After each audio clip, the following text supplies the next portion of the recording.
Welcome everybody that's joining us via Zoom. We're excited to have Olivia Smoliga here with us. I hope I said your last name right because I've heard it You that way a did. million times. I didn't want to butcher it.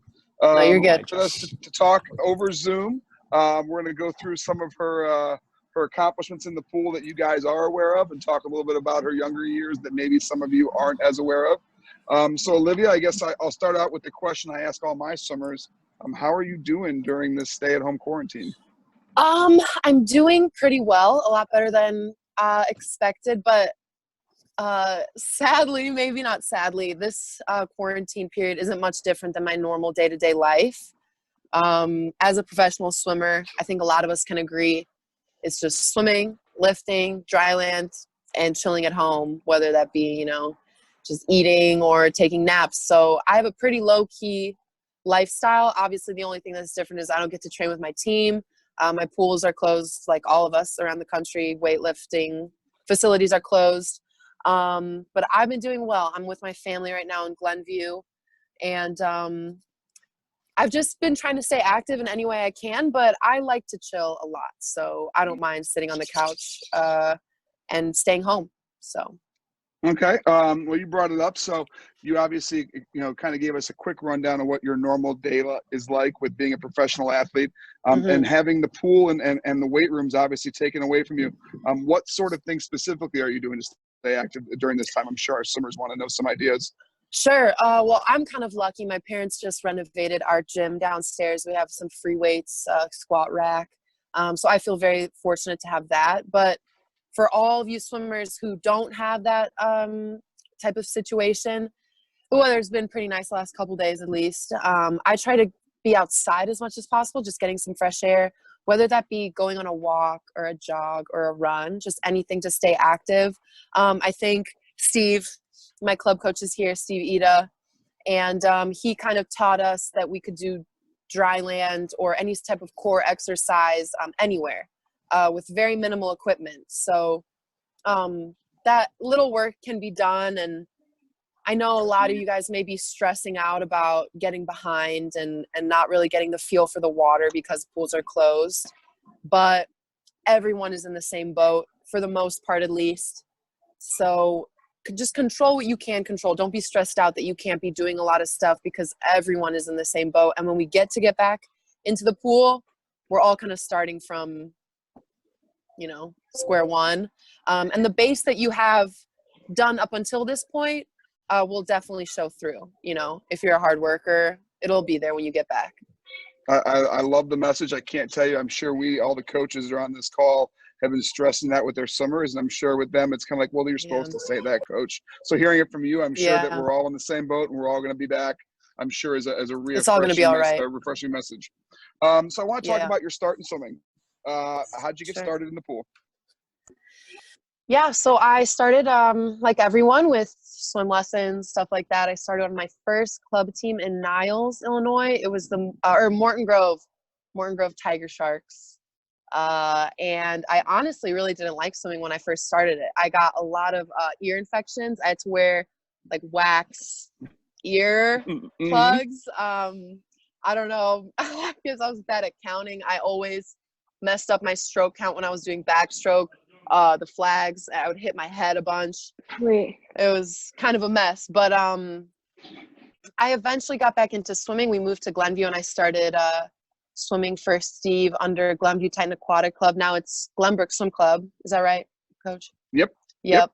And so I started with Steve, and the difference between being on a club team with Steve on GTAC versus Morton Grove is that obviously I was older, so I was a little bit better, and it just was a little bit more serious. The energy on deck was that we were going to work hard every single day, and it was really cool to have someone like Steve kind of believe in you and push you and expect the best from you at practice every single day. So I look forward to going to practice every day because I'll admit it, I wanted to impress Steve every day because I knew that we needed to put our best foot forward. And we had a great group also on GTAC, at GTAC. I mean, we worked at Glenbrook High School, and I don't know if you guys have been there, but that back pool was like, we called it the dungeon. We did weight and dry land stuff like underneath the basement. I mean, we got work done however we could get it done. It was a lot of fun. So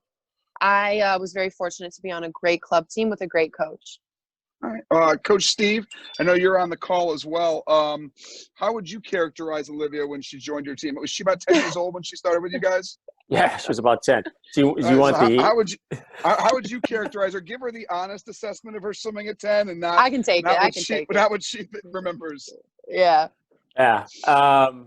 You know, the one thing that even from the moment she started, and I think this is key for all the swimmers, is that she listened. She trusted the coaches. She trusted the coaches from day one, and you know, and I always think back on, you know, after a little while when she started swimming, you know, she wasn't someone who was I should call it a prototypical fast swimmer right away. She didn't have a lot of muscle. Look at her now; she's huge. Hey, I think right now you're up to 3 pull-ups, right, Olivia? Times 10. Oh. Anyway, so it you know, and it took a little while. You know, everyone who expects to be fast when they're a younger kid, it doesn't happen that way all the time. And I think her first age group state time might have came when she was 12 or 13 years old. You know, so it took development and just sticking with everything. You know, and that's the one thing she had. You know, I was talking to Todd the other day, and I said, "What was the punishment you had, Olivia, if you did something wrong at home?" Oh, I couldn't go to practice. There you go. Yeah. Yeah. So that is the punishment she had. Yeah. I got a call from your dad one time saying Olivia's not going to be there, and I go, "What? What's up?" She didn't clean her room. Okay. Or like broke curfew or something like that. You know what I mean? Yeah. Like I would get in trouble and I couldn't go to practice, and that was the worst punishment for me because that's all I wanted to do. Yeah. Yeah. So you really had a love for swimming. I mean, even at an early age, you know, successes or not, you just loved being in the water and loved being part of the team and practicing. You loved it that much. Yeah, and I think that's very important. I mean, maybe some days you want to go less than other days to practice. You know, you're tired or whatever. But if you have that love for the sport or anything you do in life, if you have that love, you're gonna motivate yourself to go. And that's why I've kind of become stir crazy the past weeks when I couldn't swim. It's because I just wanted to be in the pool. I love being in the water. So I literally have been taking baths, you know, just to feel like I'm in water again. But I definitely loved. Finally I showered off. Okay. But no, I do love the sport. I just think it's awesome. And like Steve said, I listened because everything that he had to say was just so new to me, and it I just wanted to be the best at it. You know, I wanted to attain new skills. Any way to be faster in the water, I just wanted to learn. And I still feel that way, even 15 years later. I still feel like I'm learning every day. Yeah, so I want to talk about. Oh, so go ahead, Steve. She came back the other day, and what was it during? I forgot when it was, and she goes, like Thanksgiving or something. Yeah, and she's always trying to improve, always, and just asking the silliest questions. I'm like, that's fine. She goes, no, it just doesn't feel right. I said, oh, all right. So I made something up, and I told her that she should change it. And well, I want to talk about two. I want to talk about two. We'll call them jumps within your swimming career, as opposed to Illinois swimming. The first would have been your sophomore year of high school. You went to Glenbrook South. Is that correct? Yep. And sophomore year, you won your first state championship in the 100 back. Yes. Is that correct? Okay. I didn't know that one either. I know. I was like, yeah, I think so. Tell me. Well, I mean, obviously, from a swimmer making their first state cut at 13 to 2 years later winning the high school state meet, which for many of our high school swimmers is what they consider to be a pinnacle meet for them. What do you think attributed to that big jump over that 18 months to 2 years? Yeah, Illinois high school state is still to this day one of my most favorite meets that I've ever been to. The atmosphere that Illinois swimming creates is incredible. And so I don't know, you guys listening right now, if you like to, perform, entertain, feed off the atmosphere of everyone cheering for you. I mean, that is what gets me going when I go to a meet. But again, like over the 18 months to 2-year period, it wasn't like just the work that I put in those 2 years that created that jump. You know, of course I got stronger, I got older, I got used to Steve's training and stuff like that, but it was the years of work that I put in before that. It doesn't happen overnight. It's not like you just decide one year that you want to do something. You have to put in the work to get there. But I guess perhaps I had goals in mind that I wanted to attain, and I just never took them out of my mind. So I think that also, I just was going to do whatever it took to get to those goals within those 2 years to really be great. Okay.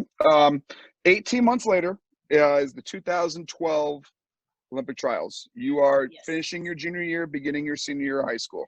What events did you qualify for in the trials for that 2012 meet? 2 back, 100 back, 50 free, 100 free, I think. Okay.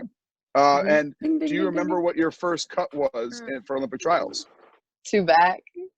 Okay, so I asked Coach Steve some questions yesterday, and one of the things Coach Steve told me was that race, for some odd reason, was very memorable for you, probably because it was your first cut, and he was pretty confident you would know your exact time that you went when you made the trial cut. Do you remember the exact time now, 8 years later?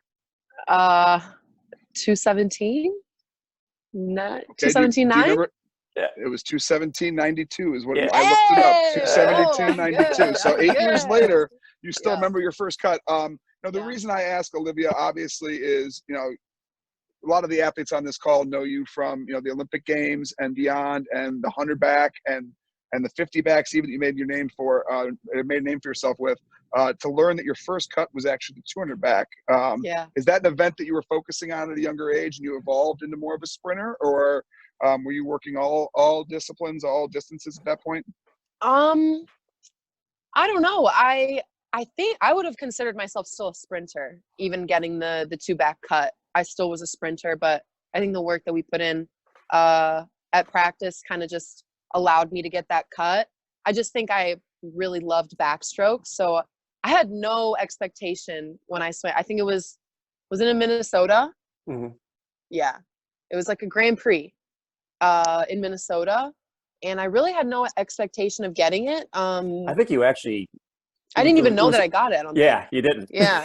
Yeah, I come back to Steve, and he's like, "You got the trial cut." I was like, "Well, great." So I didn't really go in with expectations of it. But I just swam it the way that we practice in practice. It's not like anything new came to me when I did the 2 back. I just swam how we practice, basically. So 2012, even though 2 back was your first cut, from what I understand, you didn't actually swim that race at the trials. Is that correct? I didn't. I don't. Yeah. Well, from what it looked like, I know I spoke to Coach Steve. He said you focused on the 50 free, the 100 free, and then the 1 back, and it's the 1 back I wanted to talk about. Did you have, for those of you that don't know, 2012 trials, Olivia went in with somewhat of a name for herself, but wasn't the Olivia that we know now today. And she went into the trials and qualified for the finals. You were seated second going into finals. Is that correct? Third going into finals. They take the top 2, and what place did you end up at that trials? Fourth. And now I talked to Coach Steve, and he had said that when you guys were talking about that meet, making the team at that point was never really talked about. You guys were just talking about time, and whatever was going to happen happened. Do you recall it being that way? Do you have any memories of that experience of going to that meet? I don't know. I think someone's bumping some music over Someone's here. got some music going. I think that we both, in the backs of our minds, maybe it wasn't said out loud. I mean, I wanted to make the Olympic team, of course. But it really wasn't until semis, when I broke a minute, that I remember we kind of like ran toward each other behind the blocks. And he was like, "Let's go." That was such a surprise for me to break a minute. And then I think we got really excited because I was like, wow, I can almost taste it. I'm third. They take top 2. What's 1 spot?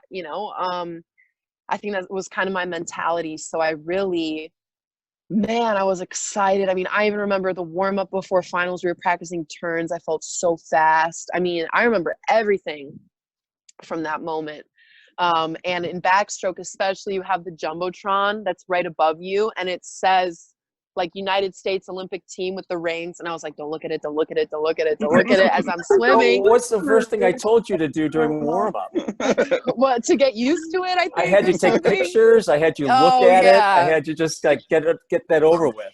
But easier said than done, of course. You know, I mean, it was the biggest experience of my life. And so going into finals, I mean, I was so excited. It was a pretty young field, besides Natalie in there, but everyone was like under 20 years old. So I was like, it's really anyone's game. We got some feedback. Pam or Jeff, can you guys look into that? We have someone who's on their audio. I think they're right at the top of the screen. It's coming through, so we're having a hard time hearing Olivia. Okay, so Olivia, so the 2012 trials, obviously success, but just missed making the Olympic team.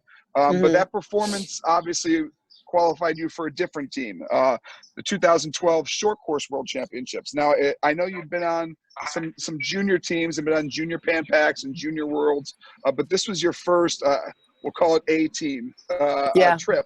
And do you remember how you performed at that meet? Do you have memories of that meet? Yes, I do. Yeah, that was awesome. It's interesting. 2012, looking back on it now, Olympic trials was a success for me. But at the time, I was so disappointed. We all got medals. You get participation medals. So from 1st to 8th place, you get a medal. I got the 4th place medal, and I like angrily handed it to Steve when we were in the warm down pool. I mean, I was crying. You know, I was very disappointed. But Steve, I don't know if you remember, but I remember he was like, hold on to this. It'll mean something to you in the future. I still have it. And I remember in 2016, I looked at the 4th place medal. I looked at the 1st place medal, and I was like, holy blank. I mean, that is so cool. And I'm so glad I held on to it. But then I guess it got me fired up for other meets to come. We went to short course worlds. I won the 100 back. I think I got silver in the 50 back. Was part of a couple of relays. And that was really cool too, because it's pretty funny actually. I was in the ready room before the 100 back, and I was in lane 1. So really, who is gonna win out of lane 1? I did. But I was in the ready room, and I'm looking at a Chinese girl representing China, of course, and she was so intimidating, but I'm like staring her down. I'm just smiling. I'm just happy to be there. And I put my music in, and I'm like, you know what? You won high school state. Why can't you win here? That's all that I thought. And then I just ended up having a really good underwater on my last wall, because we did underwaters till we threw up at practice, and I ended up winning. It was really, really awesome. It was really cool to be part of that. I want to see if you can confirm a story or deny a story. We'll say it that way. 2012 Worlds, the 100 back, you obviously won the gold, but that wasn't your first individual race of the meet. Your first individual race was the 50 back. Is that correct? Oh, yes. Yeah, okay. You won the silver, and you broke the American record. And the way that Coach Steve found out was one of the coaches called him and said, "Hi, Steve, this is Coach Jack," and then handed you the phone, and you began screaming in the phone, "Oh my goodness, Steve, you're not going to believe what just happened." Is that true or not true? I mean, yeah, a lot. The meets like that are so emotional. So I think I remember I got like this rubber ducky from one of the coaches that were at Short Course Worlds, and they told me I got the American record because I didn't know that I had gotten it. But we were screaming toward each other, "Can you believe it?" But yeah, it was cool. I was just so unaware of the times that I was going, because short course meters don't convert to yards. You don't know how fast you're going. It's a different kind of meet, but it was awesome. It was kind of like I put in work all year. The trials didn't turn out how I wanted to, but at least I got to kind of show up at a big meet like that. Well, I know, and I skipped over this meet on purpose. I wanted to come back to it. I wanted to talk about the short course worlds meet that you qualified for based off of trials. You had a meet you had to meet 4 weeks earlier, which was the high school state meet. You said one of your most favorite meets. So, Yeah. 4 weeks apart at the high school state meet, you set the national record in both the 50 free and the 100 back. And then somehow 4 weeks later, prepared to swim even faster and break American record. And I'm saying this more sarcastically for our audience, but how'd you swim so fast twice within a month? I mean, how are you prepared that quickly for that turnaround? I love taper. So the fact that we just got to kind of extend taper was awesome. But no, I don't know how. Steve will know. He's the mastermind behind why I swam the way that I did. I mean, everything he put together, I just did. So I did whatever he told me to. And like he said, I trusted him really still now when I come back from college and all the meets and trips I've been on. If I need help, I'm coming to Steve for it. So he can tell you, I don't know. Well, and I will tell you, I did speak to Coach Steve, obviously before this. And one of the things that he said about you is that you, as an athlete, and I know this is your experience with Steve, and I'm sure if we were to talk to your college coach, he would probably echo this. Your willingness to work with a coach and have a faith in what the coach is telling you is unparalleled. And the story that he told was back to those 2012 trials where you are, poised to possibly make a team, and you are still in the warm-up pool working on little technique things that you might even change up for finals, and that your just willingness and belief in your coaches is something that he has always treasured about you. So do you feel that way with coaches? Like, do you just feel like if you're working with them, like you're going to trust that they're going to give you the best advice and put you in the best position to succeed? Yeah. I mean, yes, absolutely. I put myself in a position to be listening to a coach that I have most faith and trust in, because although I am the athlete, although I am the one performing, it's so incredible to me how a coach puts together a body of work throughout a season. And if you're able to complete it the right way and really trust in it, good things will happen. So I don't write the workouts. I don't think I could write myself a workout. I think I'd be okay, but I really like to listen to the masterminds behind the sport. I mean, Steve would do like research. I mean, he would look up videos and stuff on YouTube. I was making things up. You were making things up. I mean, you would show us videos of like people and we would go over stats and stuff like that. I mean, and so the fact that he was so involved made me want to be involved. I mean, he's putting in so much work and energy. I wanted to reciprocate that as well. Okay, so I'm going to fast forward now, talk about the next 4 years, University of Georgia, Bulldogs. I guess we'll start with what drew you to go to Georgia? What drew you to make that your college choice? So for all the kids on here who are juniors or seniors, even sophomores, I guess now looking towards colleges, I took 3 trips. You can take up to 5. I recommend, well, it's up to you, but I took 3 trips because it does take you away from training. It's every weekend. It's a lot of energy. It's a lot of time that you take out of it, but narrowing down your decision is also important, in my opinion. I went to University of Southern Cal, Texas, and Georgia. And what I love about Georgia, I love the South. I love the family feel that I get there. I love when Jack Bowerly, who is my head coach still, and Brian Smith, who's the assistant sprint coach, they came to my house and they just kind of owned the room and made me feel like I could do incredible things when I went to Georgia. So they made me feel very special. They told me that they are national champions. They have Olympians on their team, and I just wanted to be a part of that. So I'm going to ask you a phrase here that we as coaches tell our swimmers a lot, and I want you to tell me if it's true or not. When we talk about college decisions by our athletes, one of the phrases I know I use is "when you know, you know." And you said you took 3 trips. Did you just, when you took that one to Georgia, did you just know? Interestingly, I didn't. I wanted to go to everyone's going to have a different experience, I mean, I'm just one example. I went to University of Southern Cal and I wanted to commit on the spot. She loved it. I loved it. I mean, I'm going to USC. Yeah, like we're going to California, palm trees, beaches, all that stuff.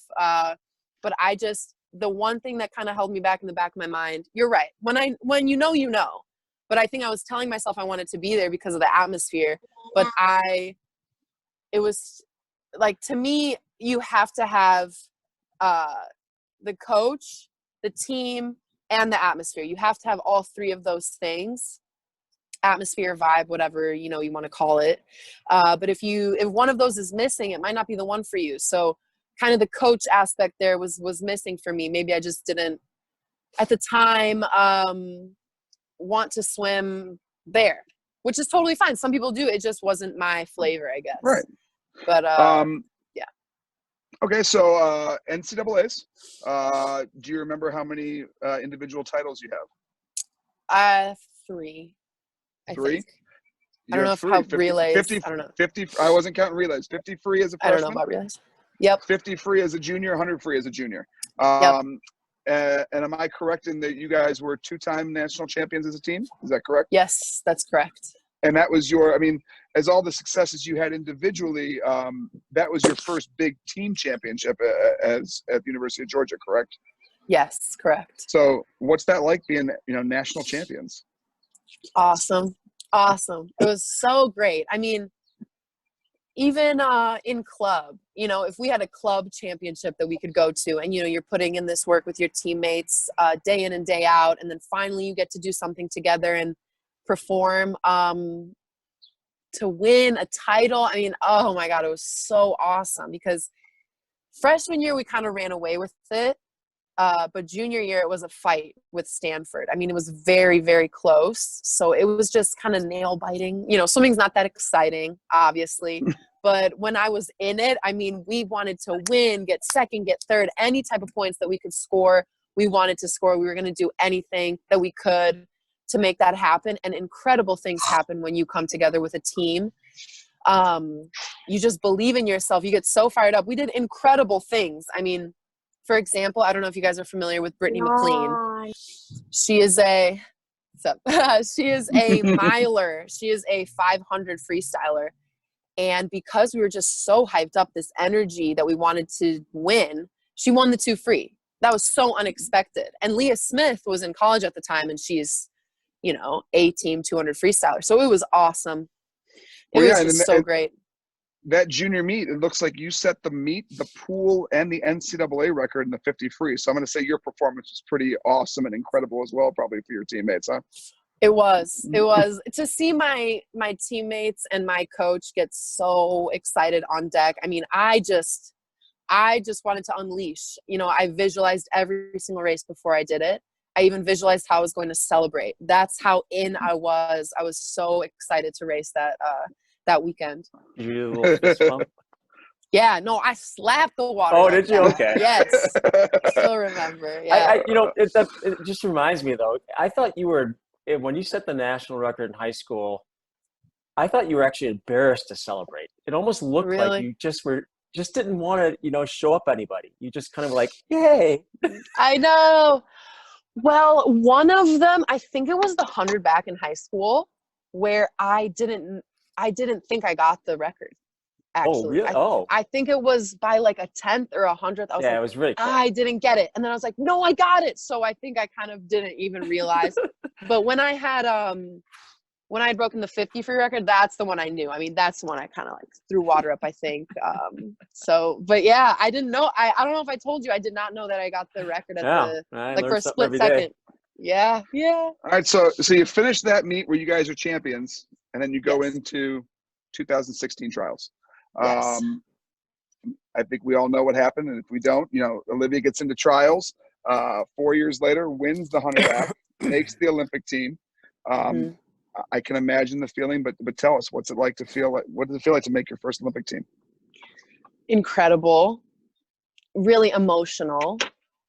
It's so weird. I remember so much from 2012 trials, but 2016 to me was a blur. Like I don't even remember racing. I just remember touching the wall, being in shock. I mean, just seeing the one next to your name, knowing that you're making the team.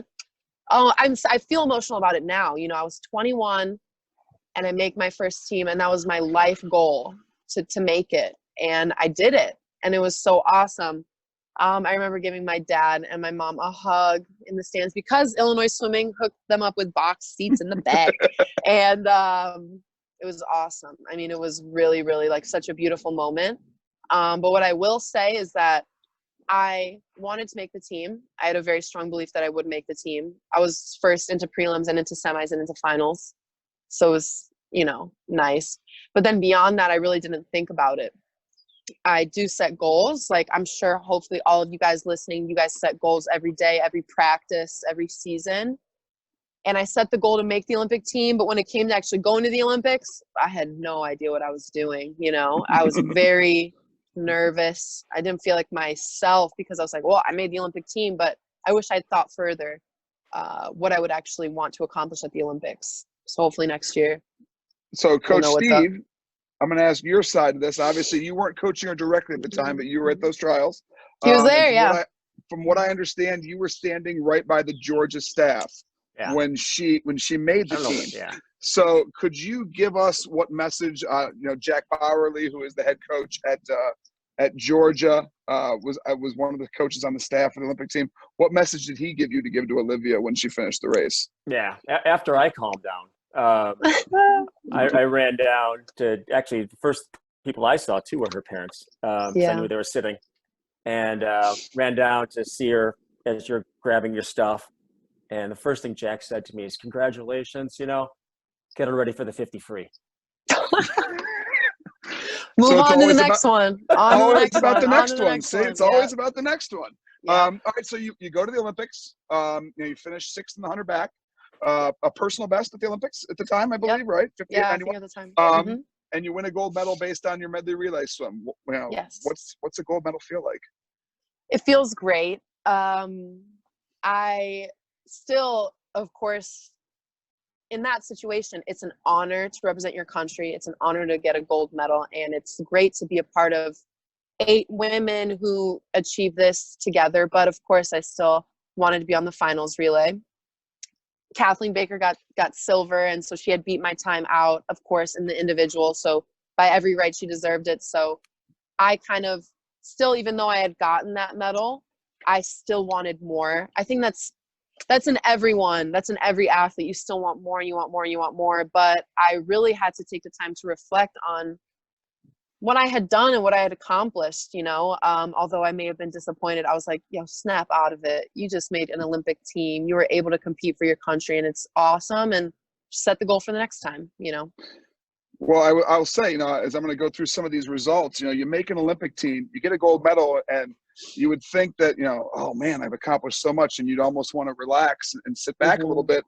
What it looks like for you is 2017, you make the world team, you finish 4th, even faster. 2018 short course worlds, you go 8 for 8 in gold medals, 8 for 8, winning both the backstroke, 1500, and then having 6 relay golds. And then this, 2019, a year ago, you get your first individual medal in long course, finishing 3rd in the 100, then you come back and win the gold in the 50. So I would say whatever worries you had about the Olympics and needing to, enjoy more, but understand I need to perform, I think you're kind of on that track based on the fact that you are consistently improving, significantly improving over time as we get ready for the next Olympic Games.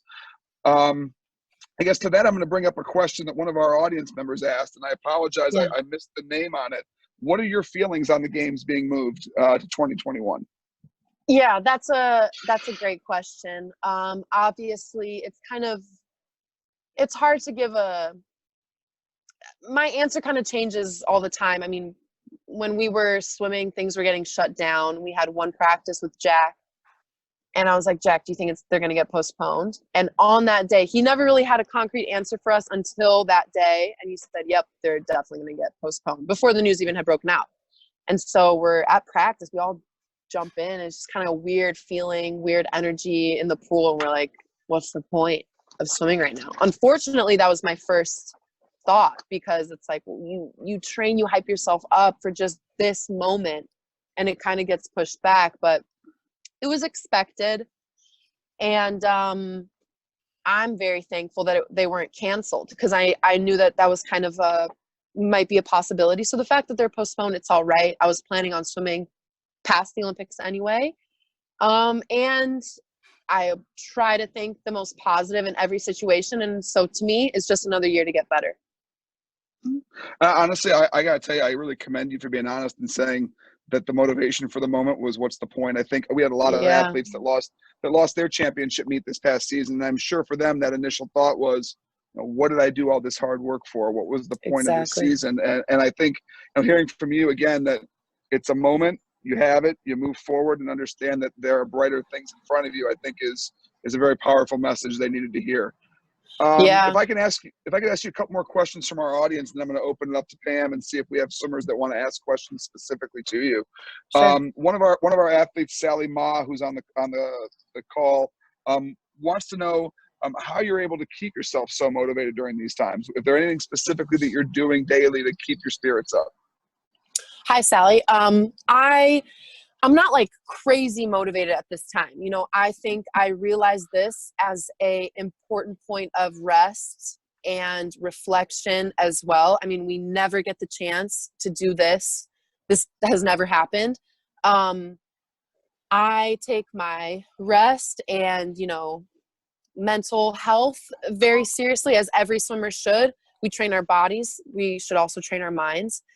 And, my motivation is there, but perhaps my intensity has lessened. I still try to stay active every single day, make sure that I'm staying on top of it, because we are all athletes and we all should be staying active.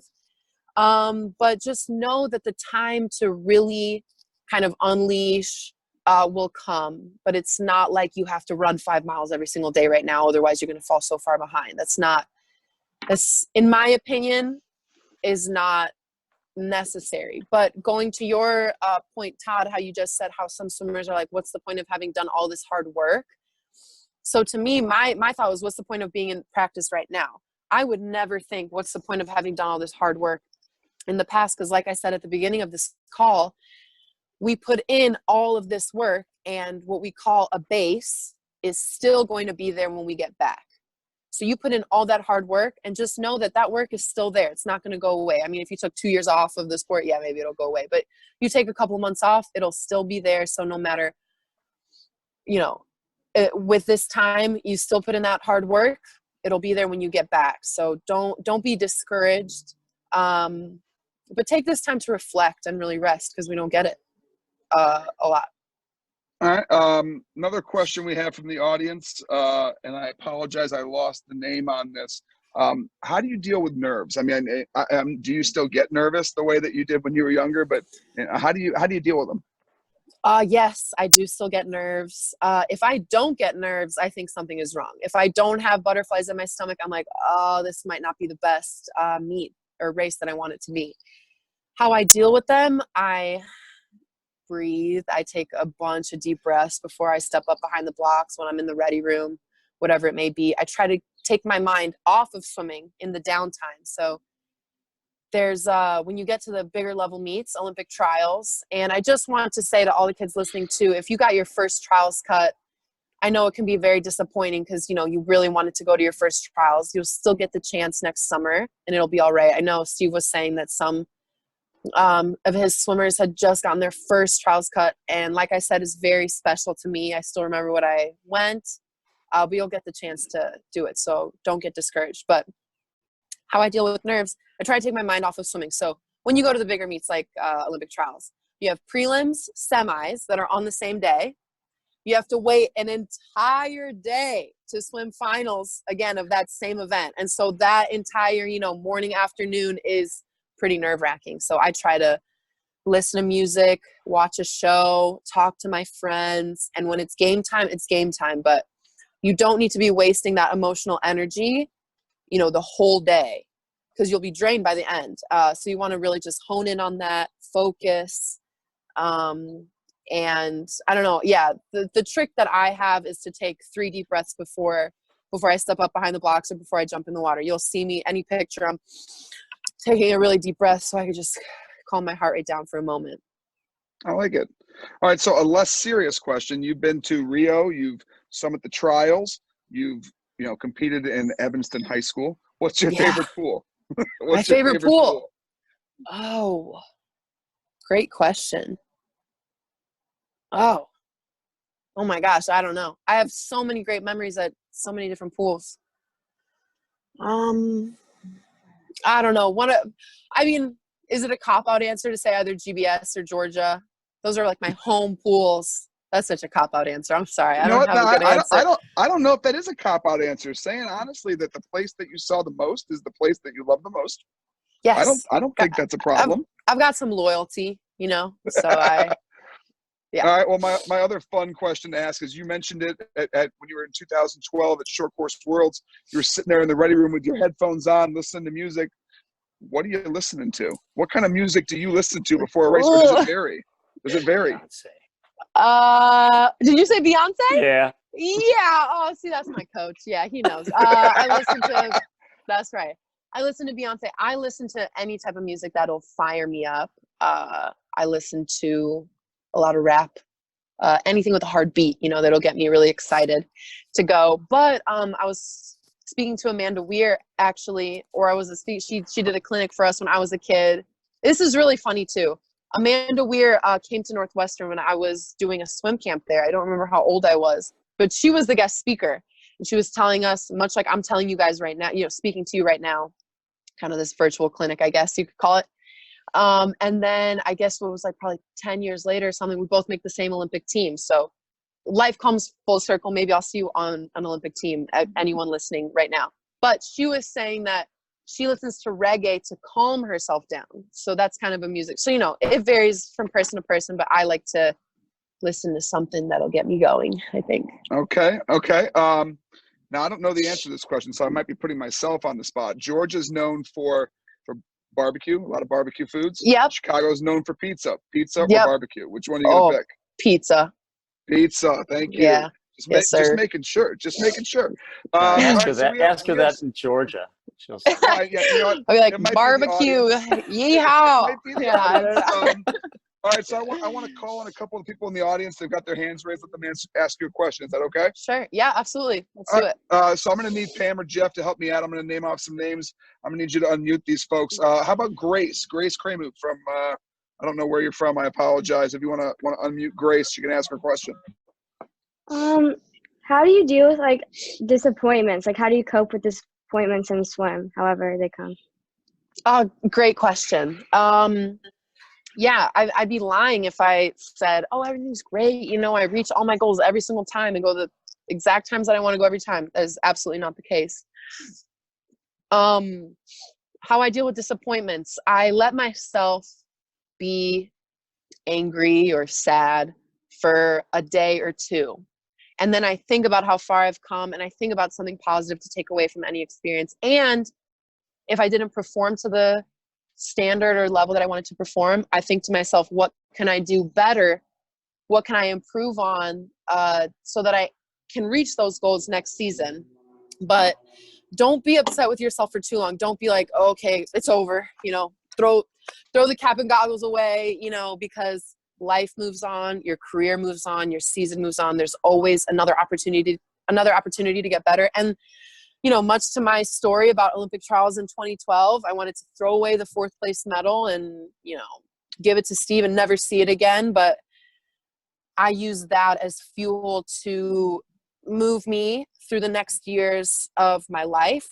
I've committed to a college and then made the team in 2016. So don't be too hard on yourself, but definitely set a goal to improve, because if we come short on some of our goals, it's because maybe we could have done something better during the season. Like you're working on underwaters or a faster turn or something like that. Anything to improve off of a disappointment. Great answer. Yeah. Sorry, go ahead. You want to finish? I apologize. Oh no, I was just gonna say, is that a good answer to your question, Grace? Did we lose her? Oh, we may have lost her. Yeah. Good. Okay. Yeah. All right. Oh, perfect.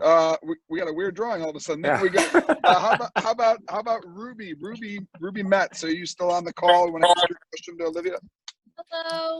Hello. Hi, Ruby. I'm from Glen Ellen. Who are your best friends on the USA swimming team? Who are my best friends on the USA swimming team? Huh? I can What did you say, Steve? No. Oh, who are my best friends? Okay, Leah Smith, of course. She's been my like best friend since 2012. But I love Simone. I love Caleb. Those are probably the people I hang out with the most. Yeah. Well, I have a really good friend in Georgia right now, Natalie Hines. She's probably my best friend in Georgia right now. But Caleb's my guy. I think he's so funny. So. All right. Yeah.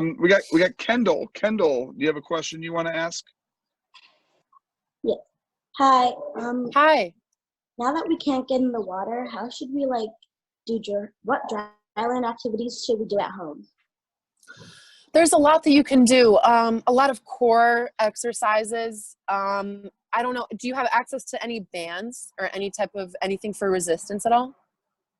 Yes. You do. Try to maybe mimic some swimming movements with those bands. So if whoa, I almost fell off my porch. Yeah. Oh no! All right. Oh no! And the If real you were to- Olivia comes out. Hey, okay. I'm not a land, No, you That's are. I heard that as well. If you have resistance bands, anything to kind of mimic swimming motions. So freestyle, fly, pulling back, working your arms. But core is very important. I would also, if you can't even do dryland, work on your flexibility. Flexibility is so important as a young swimmer because it'll carry you into the rest of your career as you continue to move forward. Can you touch your toes? Can you? Yes. If you can touch working on shoulder flexibility, any kind of flexibility, I would focus on that too, if not dryland. But if you do have those resistance bands, try to mimic some sort of swimming movement with them. Perfect. Genesis, do you have a question? Yeah, who did you look up to growing up, like in the swimming world? Yeah, I looked up to a lot of people in the swimming world. Natalie Coughlin was probably my biggest inspiration. I remember watching her in the 2004 Olympics and telling myself I wanted to be just like her. She was awesome. I looked up to Michael Phelps. I had a poster of him in my room. Ryan Lochte. I mean, I loved all of those guys, but I, for some reason, thought, because I was just a cocky teenager, that I would be on a team with them one day. I just thought that I was going to be friends with them one day. And so although they were my inspirations, I still wanted to be really cool whenever I saw them on deck. Like Steve can tell you, I definitely tried to be cool if Ryan Lochte were to pass my lane or something like that. But I ended up being on a team with Natalie Coughlin. We had 2015 Pan American Games. And it was just a surreal moment that she's right across the lunch table from me.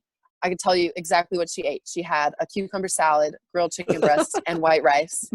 And it was the coolest thing ever. I was like, I'm literally sitting right across from my idol right now. But you also have to realize, although you look up to these people and you're inspired by them, know that with hard work and dedication, you can get to that level as well. And that's what I thought. And I got to be okay, here's another funny story from the 2016 Olympics. I swam the 100 backstroke semifinal, and you can get lactate tested by pricking your ear. A little blood comes out, and you test your lactic acid. So it's like the amount of effort that you put into that race. So my lactic acid was really low. I was very nervous. You know what I mean? Maybe didn't try the hardest that I could before getting into finals. And our trainer yells out my lactate percentage. It was like a 4 on a scale of 12. And Michael Phelps is sitting on the bench, like about to, he's getting ready. He has his headphones in and he like takes it out. And he's like, so are you going to try harder in finals or what? I was like, oh my God. Like, and it's so cool. I mean, I have, conversations with these guys. So whoever are your inspirations, you might very well be on a team with them someday. Very cool. Karina Miller. Karina, you got a question? Yes, I do. What do you do to not be as nervous before a race? So kind of like I was saying with balancing my nerves as much as possible, I try not to focus or think about the race too much. before I swim. I will watch a show, listen to music, talk to my friends, try to get my mind off of it. But when it comes to, like I said, when it's game time, it's game time. So about probably 4 hours before the race itself, I'm closing my eyes and I'm visualizing every single aspect of the race. I'm getting fired up. I'm getting excited, but I usually take 3 deep breaths before I step up behind the blocks, before I jump in the pool, and that kind of calms my nerves in the moment. Okay, we only have time for a couple more. Macy H. Do you find her, Jeff? Can you unmute Macy so she can ask her question? Hold on one second, Macy. We got to make sure we unmute you.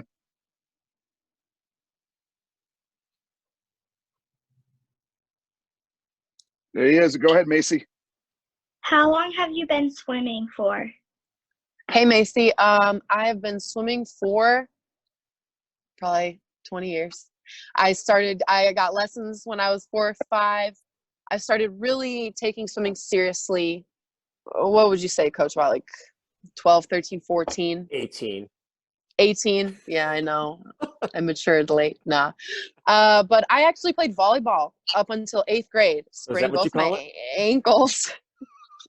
I was pretty good. See, I told you, Todd. I knew she was going to sprain her ankles. Mm-hmm. I was pretty good.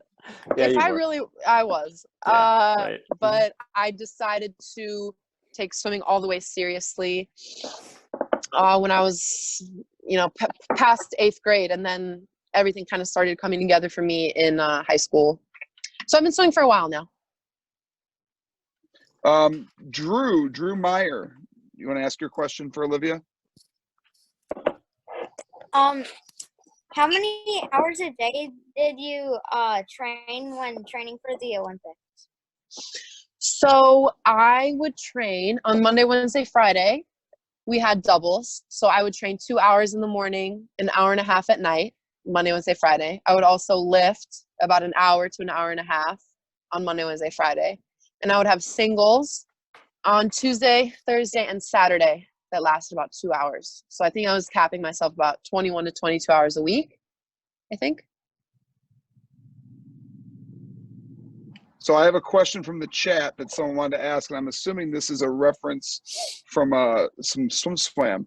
Do you like waffles? Is there something about you with waffles that you have an obsession with waffles? I got a waffle maker for Christmas in 2018, and I love waffles. I just made waffles the other day. My brother and I were really hungry. We watched a movie, and we just decided to make waffles at 10. I love waffles. I love pancakes. I love French toast. I do not discriminate, but yeah, I have a waffle maker. It's double-sided, so I can make 2 at the same time. Little things really excite me. As you can see, my life is very exciting. But yes, I like waffles. So you have a deep love for breakfast food is what we learned right there. You really like breakfast. Okay. Yes. I think food in general. Food in general. Nothing wrong with that. Again, nothing wrong with that. Healthy. We got time for 2 more questions. Last 2 questions. How about Nellie Hadlaw? Nellie, do you have a question? Yes, I have a question. So, you mentioned a lot, like you prepare for your race just like a couple hours before, and it's like a big mental part. But like, what advice would you give to someone like who struggles mentally with the sport? Like, they do good in practice, work hard, but when it comes to meets, they just really struggle. You know what I mean? Yeah, I know what you mean. It's really hard for me to give a, exact answer to that because everyone is different, and nerves sometimes take control of you. But my advice would be to practice what it would be like at a meet as often as possible. So yeah, I visualize 4 hours before my race, but I also visualize when I'm at practice. I visualize a crazy loud, stands that are filled with people. I try to put myself in that mental state quite often so that I'm not, blindsided when it comes to a meet. I've been at a meet before when I walk out on deck and, the stands are filling up and I'm like, oh my God, it can be very overwhelming, but you have to practice that mental aspect, not just the day of the race, the day before the race. It has to be an everyday thing. If you're great at practice, you're great. If you work hard, that's great. But you have to practice that mental aspect so that you're not, you know, so that it's just second nature to you. So you just go into autopilot when you get to the meet. Does that answer your question? Yeah, that does. Okay. I definitely get what you mean. Thank you. Yeah, sure. Okay, we got 2 questions on the chat that I wanted to get to. The first question was, how do you get out of a time plateau? If you get stuck at a time, have you gotten to that? Is there? I mean, obviously you have so much success. I'm assuming that at some point you had a little bit of a rut or got stuck. How did you deal with that and get out of that? Yeah, sure. Nice smiley face. I don't know who that is that's sharing their screen. Yes, I have. Swimming is a very honest sport, and you have to be honest with yourself. I think when you plateau, it could be due to a lot of factors, but if I have plateaued or if I don't see the results that I want to see, I have to be honest with myself and say, Olivia, well, you haven't been eating that healthy, or you've been staying up really late. You didn't put in the work that you normally put in. There have been seasons like that for me, for sure. And so, you know, you have to really be honest with yourself when it comes to that. I also think that, I think, it's a delayed gratification sport, swimming is. You know, you're not going to see your results right away. So even if you are plateauing, but you believe in yourself, that you believe that you can achieve these great things, that you can reach your goals, just keep going. Do not give up on them. A plateau might happen for 1, 2, 3 seasons, but that 4th season might be your breakthrough. So you'll never know until you know. But I definitely would take the time to be honest with yourself and say, okay, hey, well, I missed practice that, you know, once a week or something like that. And so if I hadn't, maybe I'd be better. So okay. Does that answer your question? Yeah. Great answer. I've gotten in trouble too. I've gotten in trouble. I miss Steve's smiling. I know exactly what he's thinking about. I missed practice after like New Year's remember one Eve. New Year's Day. Yes, yep. That was like the only fight I think I'd gotten in with Steve. I didn't go to practice on New Year's Day, and I knew he was disappointed in me. I was disappointed in myself. That's about is being honest with yourself and holding yourself accountable. You know, because you can have your coaches, your parents, your teammates holding yourself accountable, but if you don't hold yourself accountable, that'll hurt the most, I think. Favorite GTAC memory? That was a question someone asked. Favorite memory from GTAC? There are so many. Wow. With 24 hours of GTAC? Yeah, I was thinking of that one. Yeah. We it would basically be like, and we did 10K. Oh yeah, practice. That was fun. Yeah, so we did 10,000 yards in one practice. We all signed the board after we completed it. I don't know. I mean, growing up, my club days are still some of the best memories for me. And I say this all the time to every coach. Steve made me the swimmer that I am. He taught me so many fundamentals, so much of the mental aspect of the sport too. How to stay humble too. You know, they would make fun of me and put me in my place, as they should. You know, you don't want to get too big-headed. And it always kept me striving to be my best that I could be and to stay hungry with everything that I did. So GTAC really was awesome. Well, we have a lot more questions we could get to, but I don't want to keep you too much longer. Olivia, we thank you so much for getting on today and talking. Thank you guys. Do you have anything final you want to add to sign it off? Or Illinois is the best state there is. Nobody can top Illinois. Thank you guys so much for having me. It was awesome to speak with you guys and to answer some of your questions. So thank you for tuning in. Thank you so much, Olivia. And then athletes. We got someone again going on the sharing of their screen. Thank you so much, Olivia. Thank athletes, you. Coaches, thank you for joining us. Tune in next week. Next week, we're going to have another athlete on. I think we can announce it. Can I announce who it is, Jeff? Is it okay? Jeff is nodding. Can we? Next week, we're going to have Matt Grievers on. Matt Grievers is going to come join us. talk to all the athletes. So next week is Matt. Thank you so much, Olivia. Thank you, guys. Swimmers, have a great day. Have a good one. Bye. Thank you. Bye, y'all. Bye.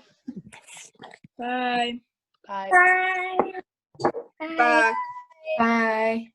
Thank you. Bye. Thank you.